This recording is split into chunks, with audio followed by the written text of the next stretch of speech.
favorite center here over 6K. I know Matt mentioned earlier, Giannis has that center availability as well. And man, the Hornets pretty bad on the defensive end net rating there against power forwards and centers. Yeah, I mean, I like, of course, you got to like Giannis to do well tonight in some capacity, right? And he was a guy who was on my short list. Of course, would be stupid not to have that be the case because he just had 70 DK fantasy points against the Hornets on Saturday.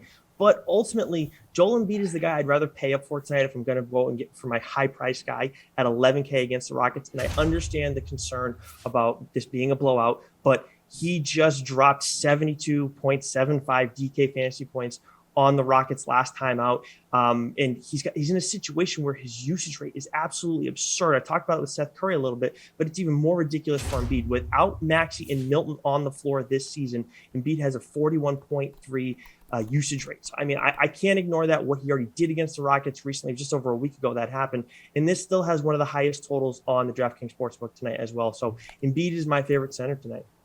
All right, who do you like, Matty, at center?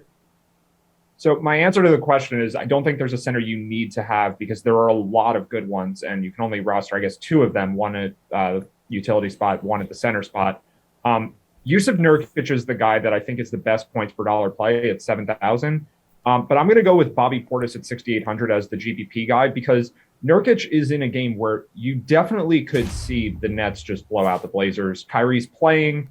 The Nets are a really good team. Portland is missing a lot of guys. So with Portis, what you get is lower ownership because I think you'll see plenty of Joel Embiid, Giannis at center. Probably some people play that. You have Sam Whiteside, you have Nurkic, and then Portis gives you a bit of leverage off Giannis. Like he does a lot of the same stuff statistically that Giannis does. So if you want to get a little bit different in tournaments, it's not that no one's playing Bobby Portis. Maybe he's 15%, 10%, somewhere in that range. But $6,800 is probably a little bit more than people want to pay for Portis, but I do think that's a little too cheap given how shorthanded the Bucks are. They don't have DeMarcus Cousins around either. That's kind of a big deal. Portis needs to do a little bit more. So I think he makes for a pretty good play in tournaments.